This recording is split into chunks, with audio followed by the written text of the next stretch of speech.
Assalamu alaikum everyone. Welcome to Leaders Brainly online learning platform. हम international relation के subject का एक batch complete कर चुके हैं और कमिंग डे में हमारा इंटरनेशनल रिलेशन के सब्जेक्ट का दूसरा बैच आने वाला है। आज की इस वीडियो में हम अपनी कोर्स आउटलाइन को डिस्कस करेंगे। कोर्स आउटलाइन जो है हमारी स्पेसिफिकली CSS के एस्पायरेंट के लिए हेल्पफुल होगी, क्योंकि कोर्स आउटलाइन हमने FPSC की दी गई इंटरनेशनल रिलेशन के 200 मार्क्स से सब्जेक्ट की आउटलाइन ही को ही यूज़ करेंगे और इसी इसी के मेन हेड्स को हम कवर करेंगे हमारे इस कमिंग कोर्स में।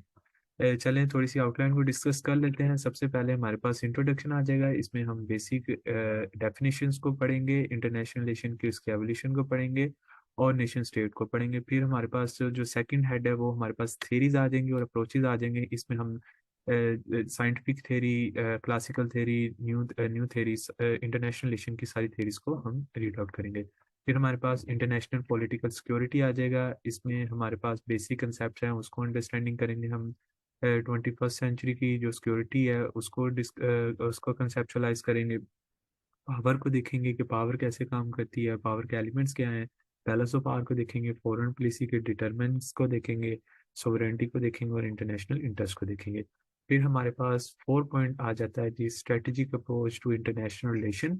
इसमें हमारे पास जो कंसेप्ट हैं जो कवर करने हैं हमने, वो वॉर्स को देखना है, वॉर्स की टाइप्स को देखना है और कौन कौन सी वॉरफेयर है और इस टाइम कौन सी वॉरफेयर बहुत मोस्टली यूज हो रही है वो देखेंगे हम। फिर स्ट्रेटजिक कल्चर इसमें आ जाता है, फिर डेटरेंस की थेरी इसमें आ जाती है। फिर इंटरनेशनल पॉलिटिकल इकोनॉमी आ जाती है। इसमें हम इंटरनेशनल पॉलिटिकल इकोनॉमी की डिफरेंस थेरीज को देखेंगे और उसके उसके कंसेप्ट को की अंडरस्टैंडिंग करेंगे। और इंटरनेशनल पॉलिटिकल कम्युनिटी, ये कंसेप्ट इसमें नेशनलिज्म को, इसके कंसेप्ट को कवर करेंगे, इंटरनेशनलिज्म और ग्लोबलाइजेशन को देखेंगे। फिर अप्रोचेस टू पीसेस आ जाता है, उसमें डिप्लोमेसी आ जाता है, इंटरनेशनल लॉ आ जाता है और आर्म कंट्रोल डिसआर्मामेंट आ जाता है।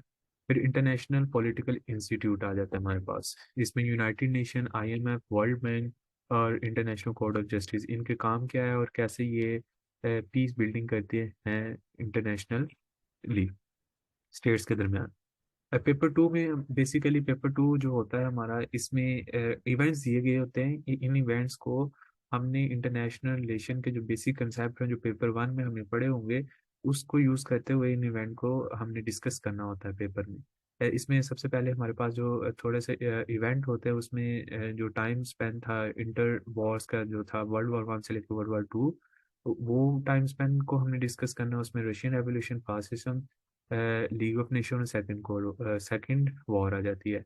फिर हमारे पास सेकंड हेड जो है इसका, वो है cold war and then post cold war era. ये दोनों एरा पढ़ेंगे, इंटरनेशनल रीजनल ऑर्गेनाइजेशंस को पढ़ेंगे और इनके बेसिक जो वर्क है वो देखेंगे क्या है।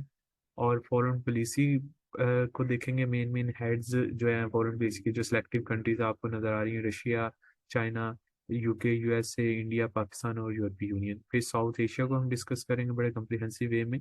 देन हमारा जो है वेपन ऑफ मास डिस्ट्रक्शन को देखेंगे, ये क्या है, इसके कंसेप्ट देखेंगे बेसिक और contemporary issues. Basically international relation का जो पार्ट टू होता है वो करंट अफेयर की तरह ही होता है।